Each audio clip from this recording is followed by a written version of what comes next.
Praise the Lord. देवाच्या प्रिय विश्वासणाऱ्या बंधू आणि बहिणींनो, पुष्कळ दिवसापासून तुम्ही परमेश्वराचं वचन काळजीपूर्वक ऐकत आहात आणि तुम्ही प्रभू येशूच्या वचनावर विश्वास ठेवलेला आहे. त्याची प्रार्थना करून त्याच्याजवळ मागत आहात आणि तो प्रभू येशू ख्रिस्त तुमच्या सर्व गरजा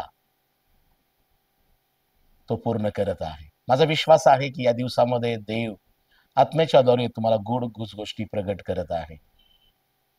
प्रिय आपला प्रभू येशू मन आणि अंतकरण ओळखणारा देव आहे. त्याच्या दृष्टीसमोर सर्व काही उघडे आहे. बायबल देवाचं वचन सांगतं की मनुष्य बाह्य स्वरूप पाहतो, पण देव अंतकरण तोलून पाहणारा देव आहे. एक बालक जेव्हा रडत असतं तेव्हा आईला समजतं हे बाळ का रडत आहे. कदाचित त्याला भूक लागली असेल किंवा त्यानं शी सू केली असेल किंवा एखादी मुंगी किंवा एखादं कुठली तरी गोष्ट त्याला त्रास देत असेल. प्रियानो, आपला परमेश्वर, आपला पिता, आपला देव त्याचप्रमाणे तो तुमच्या आणि माझ्या अश्रूचं कारण, तो तुमच्या आणि माझ्या वेदनांचं कारण, आपलं कणणं, वेदना, त्रास सर्व काही जाणणारा देव आहे. कारण प्रियानो, तो दुरून पाहतो आणि जवळ येतो. जे त्याचा धावा करतात त्याच्याकडे तो कान देतो. तो प्रभू येशू ख्रिस्त माझ्या प्रियानो स्वर्ग सोडून पृथ्वीवर आलेला देव आहे. त्यानं तुमच्या आणि माझ्यासाठी आपलं अर्पण दिलेलं तो ख्रिस्त आहे. प्रियानो, त्याच्या शरीराच्या एकदा झालेल्या अर्पणानं तुम्ही मी कायमचे शुद्ध आणि पवित्र झालेलो आहात. आता पुन्हा प्रियानो आपल्याला कोणत्याही शरीराचं, ना पक्षाच्या, ना प्राण्याच्या, ना शरीराचं, ना रक्ताचं अर्पण देण्याची आवश्यकता नाहीये. शास्त्रात लिहिलेले आहे, यज्ञापेक्षा आज्ञा पाळणं चांगली आहे. म्हणून प्रभू येशू ख्रिस्त म्हणतो, ज्याच्या जवळ माझ्या आज्ञा आहेत आणि जो त्या पाळतो तो माझ्यावर प्रीती करतो. माझा पिता त्याजवळ प्रीती करेल, मीही प्रीती करेन आणि आम्ही येऊन त्याचकडे निवास करू. प्रिय बहीण भावानो, शब्दात दिवसाची आठवण ठेवून तो पवित्रपणे पाळा. आम्ही शब्दात पाळावा ही देवाची आज्ञा आहे. आम्ही देवावर प्रीती करावी, राष्ट्रावर प्रीती करावी, एकमेकावर प्रीती करावी, हा देखील नियम प्रभू येशू ख्रिस्तानं घालून दिलेला आहे. म्हणून प्रभू येशू ख्रिस्ताने योहान 14 मध्ये म्हटलेलं आहे, मी तुम्हाला नवी आज्ञा देतो, ती ही की तुम्ही एकमेकावर प्रीती करावी. तुमची एकमेकावर प्रीती असेल तर जग यावरून ओळखेल की तुम्ही माझे शिष्य आहात. माझ्या प्रियानो, देव प्रीती आहे आणि जो प्रीतीमध्ये राहतो त्याच्यामध्ये देव राहतो. देवाने तर या जगावर तुमच्या माझ्यावर एवढी प्रीती केली की त्यानं आपला पुत्र येशू ख्रिस्त एक अर्पण म्हणून या जगासाठी दिलेला आहे. किती मोठी त्याची प्रीती आहे. येशू ख्रिस्त बलिदान झाला आम्हासाठी. त्यानं शरीर अर्पण केलं, त्यानं रक्त वधस्तंभावरती दिलं. ही देवाची प्रीती आहे. पवित्र शास्त्रात इब्री लोकासपत्र याचा 10वा अध्याय 1 पासून काही वचनं आजच्या मननासाठी आपण पाहूया. ख्रिस्ताचा आत्मयज्ञ मोशाने लावून दिलेले यज्ञ मार्ग रद्द करतो. तर मग ज्या भावी चांगल्या गोष्टी आहेत त्यांची छाया नियमशास्त्रात आहे, त्या गोष्टीचे वास्तविक स्वरूप यात नाही. म्हणून देवाजवळ येणाऱ्यास प्रतिवर्षी निरंतर अर्पिलेल्या त्याच यज्ञांनी पूर्ण करण्यास ते कधीही समर्थ असत नाहीत. ते समर्थ असते तर एकदा शुद्ध झालेल्या उपासकास यापुढे पापभाव नसल्याने ते यज्ञ करणे बंद झाले नसते काय. परंतु ते यज्ञ वर्षानुवर्ष पापांची आठवण देतात. कारण बैलांचे व बकऱ्यांचे रक्त याच्या योग्य पापे दूर व्हावी हे अशक्य आहे. याच तो जगात येते वेळेस म्हणाला, यज्ञ, पशु व अन्नार्पण यांची तुला इच्छा नाही, तू माझ्यासाठी शरीर तयार केले आहे. होमानी व पापाबद्दलच्या अर्पणाने तुला संतोष झाला नाही. यावर मी म्हणालो, हे पहा, हे देवा, ग्रंथपटात मजविषयी लिहून ठेवले आहे. तुझ्या इच्छेप्रमाणे करावयास मी आलो आहे. प्रियजनांनो, पवित्र शास्त्रामध्ये इब्री लोकाच्या पत्रामध्ये देवाचे वचन आज आम्हाला सांगत आहे की जुन्या करारामध्ये परमेश्वराने मोशाला नियमशास्त्र दिलं, पण नव्या करारामध्ये परमेश्वरानं येशू ख्रिस्त आम्हाला दिला. येशूने स्वतः म्हटलेलं आहे, मी नियमशास्त्र रद्द करावयास नाही तर पूर्ण करावयास आलेलं आहे. योहान शुभरत्नामध्ये लिहिलेलं आहे, मोशाच्या द्वारे नियमशास्त्र देण्यात आलं, पण ख्रिस्ताच्या द्वारे कृपा व सत्य हे आपल्याला देण्यात आलेले आहे. Praise the Lord. Yeshu Christ ही देवाची कृपा आहे. आणि आम्हाला इफिस 2:8 प्रमाणे माहित आहे की तुमचं तारण, माझं तारण कृपेनेच विश्वासाच्या द्वारे झाले आहे. हे तुमच्या हातून झालेलं नाही, तर हे देवाचं दान आहे. देवाची कृपा आम्हाला काय करते? तारण देते. देवाची कृपा आम्हाला काय करते? धनवान करते. म्हणून पाऊल करितकरच्या मंडळीला देखील म्हणतो की आपणास ठाऊक आहे की देव प्रभू येशू ख्रिस्त धनवान असताना आम्हासाठी दरिद्री झाला, यासाठी की त्याच्या दारिद्र्यानं आम्ही धनवान व्हावं. प्रियजनांनो, आज एक महत्वाची गोष्ट लक्षात घ्या. परमेश्वरानं जुन्या करारामध्ये नियमशास्त्र दिलं. मोशेला देखील डोंगरावर बोलवून 10 आज्ञा दिल्या. मी तुझा देव परमेश्वर आहे, मग समोर तुला अन्य देव नसावेत. तू आपणासाठी कोरी मूर्ती करू नको, तिच्या पायाकडून पडू नको, ना आकाशातील ना पृथ्वीवरील जलातील. ही पहिली आज्ञा आहे, कारण मी तुझा देव ईर्ष्यावान देव आहे. दुसरी आज्ञा परमेश्वर म्हणतो की पहा, शब्द दिवसाची आठवण ठेवून तो पवित्रपणे पहा. आई वडिलांचा मान राख, खून करू नको, चोरी करू नको, व्यभिचार करू नको, खोटी साक्षी देऊ नको, परमेश्वराचं नाव व्यर्थ घेऊ नको, शेजाऱ्याच्या कोणत्याही गोष्टीचा अभिलाषा करू नको. माझ्या प्रियानं, परमेश्वरानं मोशेला या 10 आज्ञा दिल्या. लोकांनी त्या 10 आज्ञा पाळण्याचा प्रयत्न केला, परंतु त्यावेळेला जुन्या करारामध्ये परमेश्वर हा जो परम पवित्र स्थानामध्ये राहणारा परमेश्वर, लोक त्याला अंगण, पवित्र स्थान, परम पवित्र स्थानामध्ये त्या निवास मंडपात येत असत. लोक पश्चाताप करून अंगणात हात धुत आपली अर्पणे घेऊन येत, आणि जो परमेश्वरानं लोकांसाठी नेमलेला याजक होता तो लोकांसाठी मध्यस्थी करत आणि त्यांची अर्पण तो देवाला देत असे. माझ्या प्रियानो, आम्हाला ठाऊक आहे की अंगणात लोक पश्चाताप करून अंगणात हात धुत आणि आपली अर्पण याजकाच्या हाती देत, आणि तो प्रतिवर्षी तो याजक लोकांसाठी मध्यस्थी करत असे. शांतार्पणे असतील, होमार्पणे असतील, पापाबद्दल अर्पणे असतील,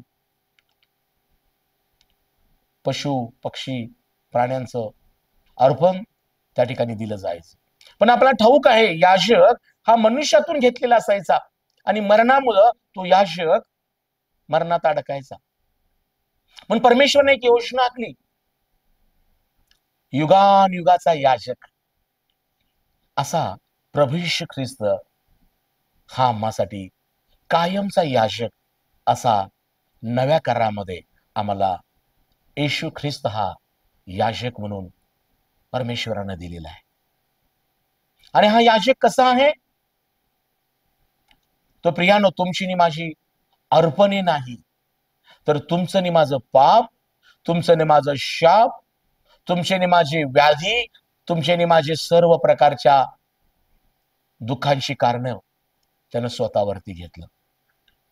पेत्राच्या पत्रामध्ये आपल्याला देवाचं एक वचन पाहायला मिळतं. पेत्राचं पत्र आम्हाला पाहायला मिळतं, देवाचं वचन याकोबाच्या पत्रानंतर पेत्राचं पत्र आणि पहिले पत्र 2 अध्याय 24 वचन. त्याने म्हणजे प्रभू येशू ख्रिस्ताने स्वतः तुमची आमची पापे स्वदेहाने वाहून खांबावर नेली, यासाठी की आम्ही पापाचरणा संबंधाने मृत होऊन धार्मिक आचरणासाठी जिवंत राहावे. त्याला बसल्या मारांच्या वधाने तुम्ही निरोगी झाला. तुम्ही मेंढरासारखे भटकत होता, परंतु आता तुमच्या जीवाचा मेंढपाळ व अध्यक्ष याचकडे माघारी फिरलेला आहात. प्रियानो, हे सत्य समजून घ्या की परमेश्वराने येशू ख्रिस्त हा युगानुयुगाचा याजक असा आम्हाला दिलेला आहे. कशासाठी? तर पेत्र म्हणतो, तुमची नी आमची पापे ह्या येशू ख्रिस्ताने, या याजकाने, तुमचे माझे शाप, गलतीकरास पत्र 3 अध्याय 13 वचनात लिहिलेले आहे की जो झाडावर टांगलेला आहे तो शापित आहे. आणि ख्रिस्ताला त्या झाडावर म्हणजे वधस्तंभावरती, त्या लाकडी वधस्तंभावर अर्पण्यात आलं. झाडावर टांगलेला तो शापित आहे. म्हणजे येशू ख्रिस्तानं तुमचं माझं शाप आपणावरती घेतलं आणि तो शापित झाला. पाप आपणावरती घेतलं आणि पापी नसणारा स्वतः त्यानं आमचं पाप वाहिलं. आणि शास्त्रात लिहिलंय, त्याला बसलेल्या मारांच्या वधानं आम्ही निरोगी झालेला. या याजकानं येशू ख्रिस्ता, हा येशू हा कसा याजक आहे? त्यानं स्वतः फटके सहन केले. त्याला बसलेल्या फटक्यानं तुम्हाला आरोग्य मिळालेलं आहे. त्यानं वधस्तंभावरती अर्पिलेल्या रक्तानं आम्हाला पापांची क्षमा झालेली आहे. तुमचं शाप, पाप त्यानं वधस्तंभावरती वाहून नेलेले. आणि म्हणून इब्री लोकांच्या पत्रामध्ये आम्हाला ही गोष्ट सत्य पाहायला मिळतं. हा 10व्या अध्यायामध्ये देवाचा आत्मा काय म्हणत आहे? तर मग ज्या भावी चांगल्या गोष्टी आहेत त्यांची छाया नियमशास्त्रात आहे, त्या गोष्टीचे वास्तविक स्वरूप यात नाही. म्हणून देवाजवळ येणाऱ्यास प्रतिवर्षी निरंतर अर्पिलेल्या त्याच यज्ञांनी पूर्ण करण्यास ते कधी समर्थ असत नाही. बापऱ्यानो, तो याजक मरणात अडकलेला असायचा, मनुष्यांनी स्थापिलेला जुन्या करारातील. म्हणून परमेश्वराने युगानुयुगाचा याजक येशू ख्रिस्त आम्हाला दिला. पहिल्या जुन्या करारामध्ये लोक गोऱ्याचं, बैलाचं, पक्षी प्राण्यांचं अर्पण घेऊन येत असत, परंतु प्रतिवर्षी हे अर्पण द्यावं लागत असे. आणि परमेश्वराच्या वचनात असं लिहिलेलं आहे की त्या यज्ञांनी पूर्ण करण्यास, ते अर्पिलेल्या त्याच यज्ञांनी पूर्ण करण्यास ते कधी समर्थ असत नाही. ते समर्थ असते तर एकदा शुद्ध झालेल्या उपासकास यापुढे पापभाव नसल्याने ते यज्ञ करणे बंद झाले नसते काय? आज हे चालू आहे. लोक अनेक उत्सव, सण, अनेक गोष्टी करतात आणि पापक्षेमीसाठी पक्षाचं, प्राण्याचं बलिदान दिलं जात आहे. आज सत्य हे समजून घ्या. जेव्हा एखादा मनुष्य हॉस्पिटलमध्ये आजारी पडतो, रक्ताची कमतरता भासते, तेव्हा पक्षाचं, प्राण्यांचं रक्त चढवून त्याची कमतरता पूर्ण होत नाही. मनुष्याचंच रक्त दिल्यानं मनुष्याचं रक्त वाढतं. प्रियानो, रक्तामध्ये जीवन आहे आणि हे रक्त, माझ्या प्रियानो, परमेश्वरने यशाच्या ग्रंथामध्ये लिहिलेलं आहे. येशया म्हणतो, चला या आपण बुद्धिवाद करू. तुमची लाखेसारखी लाल पातके मी धुवून पांढरी शुभ्र बर्फासारखी करतो. प्रियानो, परमेश्वराने यशाच्या मुखामध्ये ही घातलेली भविष्यवाणी होती की लाखेसारखी लाल पातके धुवून पांढरी शुभ्र बर्फासारखी करणारा हा प्रभू येशू ख्रिस्त याजक म्हणून या जगात येणार होता. आणि म्हणून परमेश्वराने नव्या करारामध्ये येशू ख्रिस्त हा याजक तर आहेच, पण स्वतः तो त्याचं शरीर हे त्यांना अर्पण केलेलं आहे.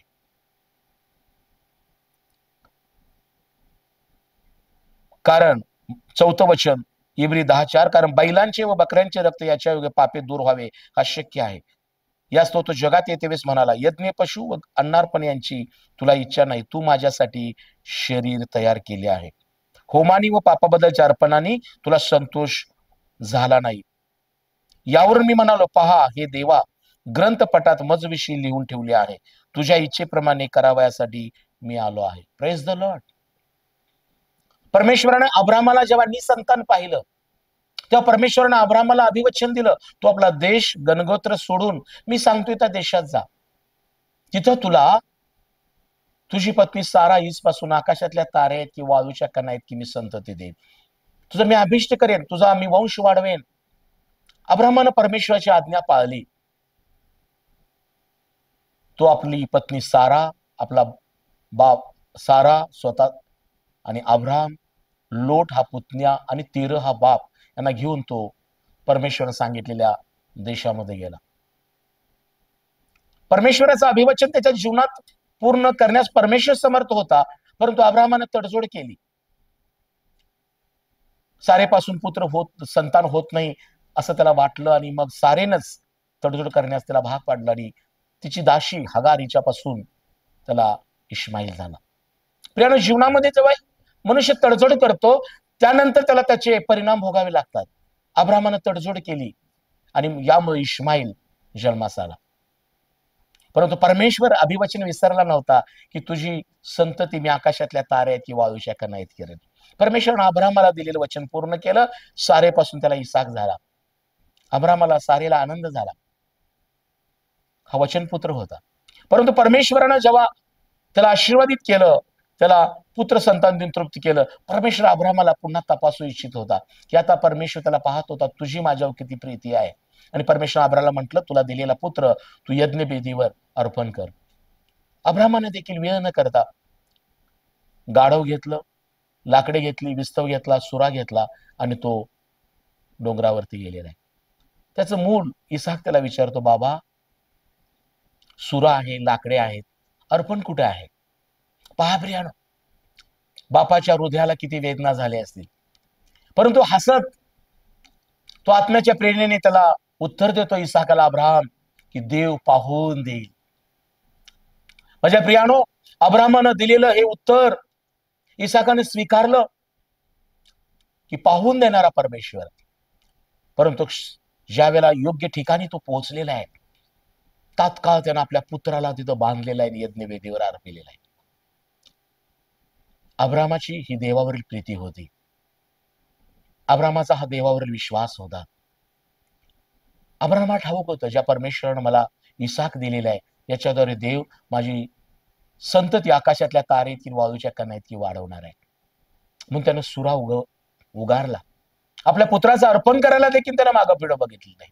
प्रियजनानो, परमेश्वर आम्हाला अभिवचन देतो आणि तो पूर्ण करतो. परंतु त्यानंतर तो परमेश्वर तुम्हाला तपासत असतो. तुम्हाला लाभलेल्या घरामध्ये तुम्ही प्रभूची भक्ती करत आहात काय? तुम्हाला लाभलेल्या उद्योग व्यवसायाच्या द्वारे परमेश्वर तुम्ही अर्पण देत आहात काय? गरीब अनाथ पोरक्यांची काळजी घेत आहात काय? तुम्हाला लाभलेल्या पदाचा उपयोग तुम्ही गोरगरीब सामान्य जनतेसाठी करत आहात काय? माझ्या प्रियानो, परमेश्वर मला तपासतो. तुम्हाला लाभलेलं आयुष्य याचा उपयोग तुम्ही कसा करत आहात? परमेश्वर अब्रामाला तपासलं. तो म्हणतो, तू आपल्या मुलापेक्षा माझ्यावर प्रीती केलीस. अब्रामा, आपला सुरा आवर, मागे वळून बघ, आणि तिथं गोरा होता. त्या गोऱ्याचं अर्पण त्या ठिकाणी तो प्राणी गोरा होता त्याला अर्पिलेला आहे. प्रियानो, नव्या करारासाठी हा एक सत्य दृष्टांत होता. ज्या प्रकारे अब्रामाने आपल्या पुत्राला देखील देवाच्या आज्ञेवरून अर्पण्यास त्यानं माघार घेतली नाही, त्याचप्रमाणे परमेश्वरानं या जगातील प्रत्येकाला, तुम्हाला आणि मला पापांची क्षमा व्हावी, आम्ही शापातून मुक्त व्हावं, आम्ही या जगाच्या पिढेतून आणि नाशापासून वाचावं म्हणून परमेश्वरानं आपल्या पुत्राला येशू ख्रिस्ताला वधस्तंभावर अर्पिलेलं आहे. हे सत्य आहे. माझ्या बंधू, माझ्या बहिणी, आता तुला आणि मला पापांची क्षमा होण्यासाठी,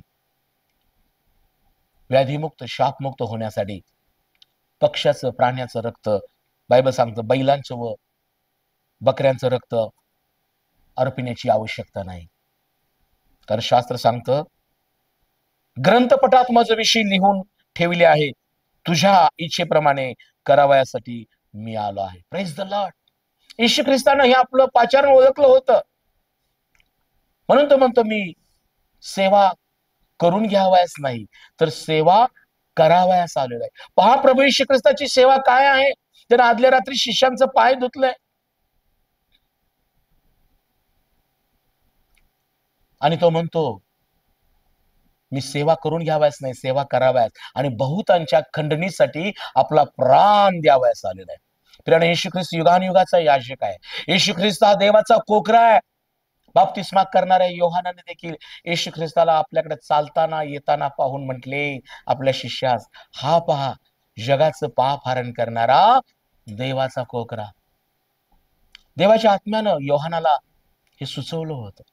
प्रियानो, येशू ख्रिस्त कोकरा बनून या जगामध्ये आला. येशू ख्रिस्त युगानुगाचा याजक बनून या जगामध्ये आला. तो स्वतःच शरीर अर्पण करण्यासाठी या जगात आला.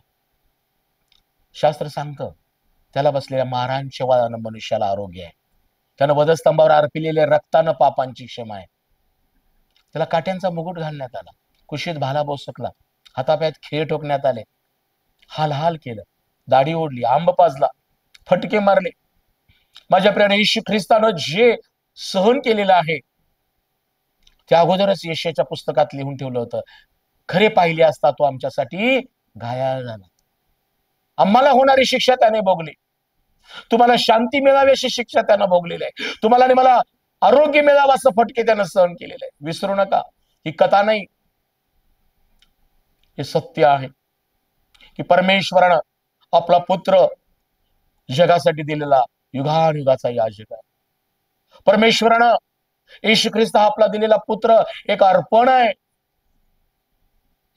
तो अर्पीला गेला. म्हणून इब्री लोकांच्या पत्रात लिहिलेलं आहे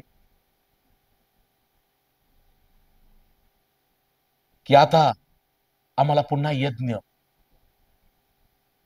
शांतार्पण, होमार्पण, अन्नार्पण, पापार्पण, कुठलंही बळीचं अर्पण देण्याची आवश्यकता नाही. माझ्या प्रियाने येशू ख्रिस्तानं जगाच्या पापासाठी आपला प्राण दिलेला आहे. म्हणून बायबलमध्ये योहानाच्या पत्रात लिहिलेलं आहे, देव प्रकाश आहे, त्याच्या काही मुलीचा अंधार नाही.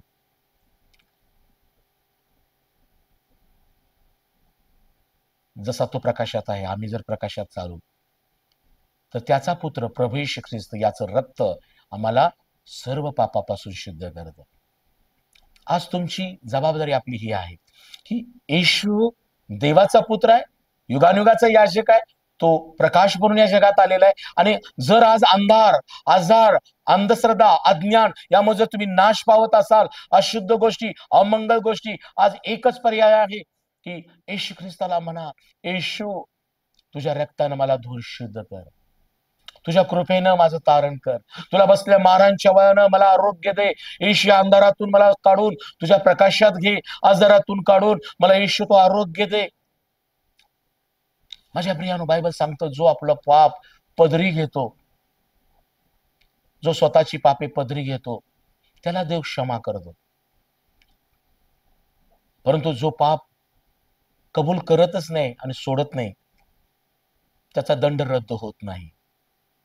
माझ्या प्रियानो, रोमकराच्या पत्रात 8वा अध्याय 1ल्या वचनात लिहिलेलं आहे, यावरून जे ख्रिस्त येशूमध्ये आहेत त्यास आता दंडाज्ञा नाही.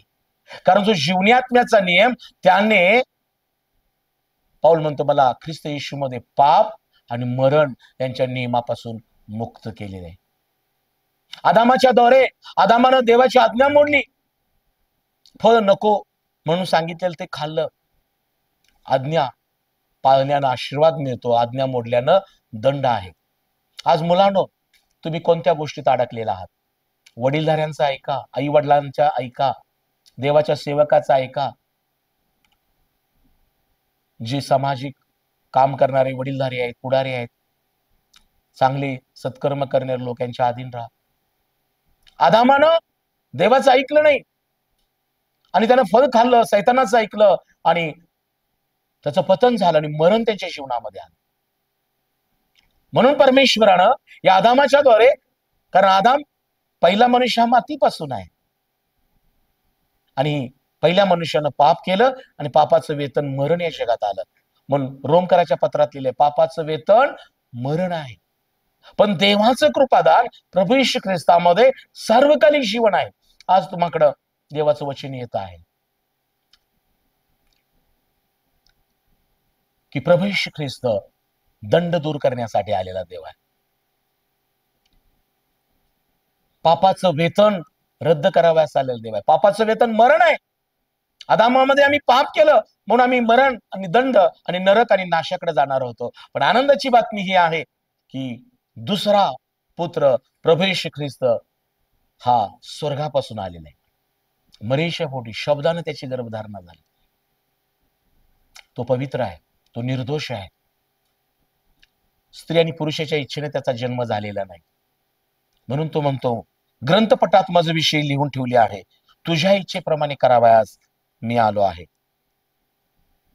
माझ्या प्रियानो, 10व्या वचनात लिहिलेलं आहे, त्या इच्छेने आपण येशू ख्रिस्ताच्या शरीराच्या एकदा झालेल्या अर्पणाच्या द्वारे पवित्र केलेला आहोत. Praise the Lord. प्रभू येशू ख्रिस्ताच्या शरीराच्या एकदाच झालेल्या वधस्तंभावर अर्पणाच्या द्वारे तुम्ही पवित्र झालेला आहात. आज तुमची जबाबदारी ही आहे की पाप कबूल करणे आणि सोडून देणे. तुमची जबाबदारी ही आहे की येशूला म्हणणे, येशू तुम्हाला क्षमा कर, तुझ्या कृपेनं तारण कर, मला अंधारातून काढून प्रकाशात आण, मला आजारातून काढून आरोग्य दे. कारण हा युगानुयुगाचा याजक आजही भग्न हृदयांच्या सानिध्य राहणारा देव आहे. जे त्याचा धावा करतात त्यांना तो सहाय्य करतो. प्रियजनांनो, आज तुमची जबाबदारी आहे हे वचन ऐकून पश्चाताप करा, पाप कबूल करून सोडून द्या. व्यसन करत असाल, स्मोकिंग, ड्रिंकिंग, नशा, ड्रग्ज, बस झालं.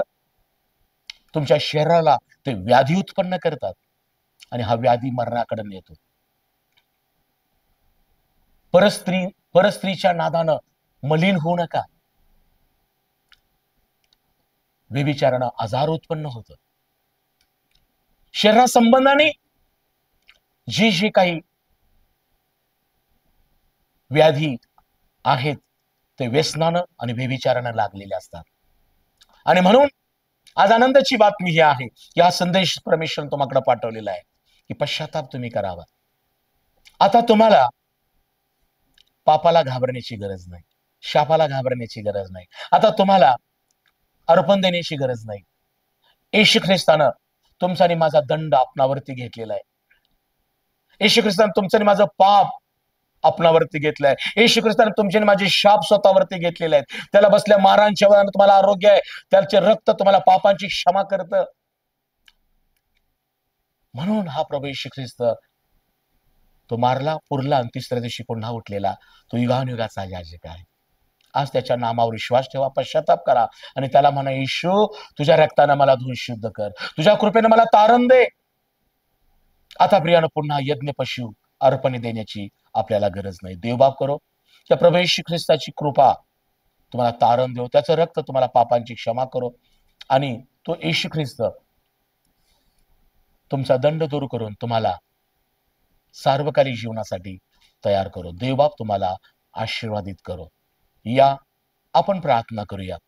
आपण आपले डोळे बंद करा, पश्चाताप करा आणि प्रभू येशू ख्रिस्ताला म्हणा की प्रभू, आज मी माझं समर्पण तुला करत आहे.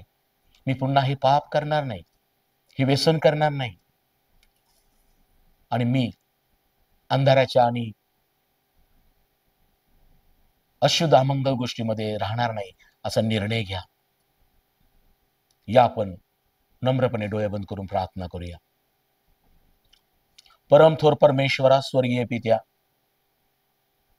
ख्रिस्त येशूच्या प्रिय नामात मी प्रार्थना करत आहे.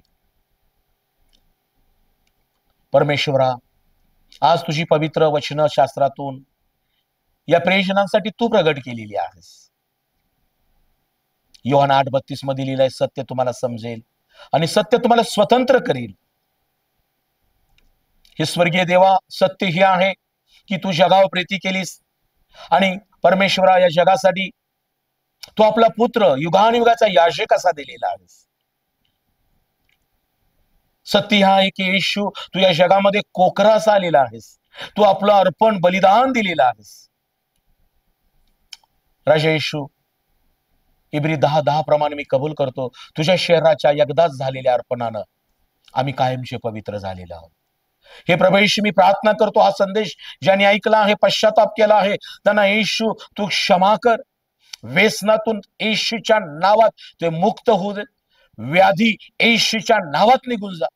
त्रास देणारा प्रत्येक पिढा येशूच्या नावात निघून जाऊ दे. व्यभिचाराचा दुष्ट आत्मा निघून जा. पवित्र आत्मा तू त्यांचा ताबा घे. त्यांच्या शरीराला शुद्ध ठेव. त्यांच्या मनाला आनंद दे आणि बापा येशू तुझ्या रक्तानं धुवून प्रत्येकाला शुद्ध कर दे बापा. तुझ्या कृपेने येशूला तारण मिळू दे, नवीन जीवनाचा अनुभव येऊ दे. मी कबूल करतो प्रभू येशू, यावेळेला तुझं वचन त्यांच्याकडे आलेलं आहे. तुझ्या कृपेनं परमेश्वर त्यांनी भग्न झालेले आहेत, ज्यांनी पश्चाताप केलाय त्यांना येशू तू क्षमा केलेली आहेस, तारण दिलेलं आहेस. आणि प्रभू त्यांच्यासाठी परमेश्वरा तू पाकर घालून त्यांना आपली लेकरं बनवले स्तुती करतो. येशूच्या नावाने प्रार्थना करीतो. आमेन, आमेन. देव बाप तुम्हा सगळ्यांना आशीर्वादित करो. Praise the Lord. हालेलुया.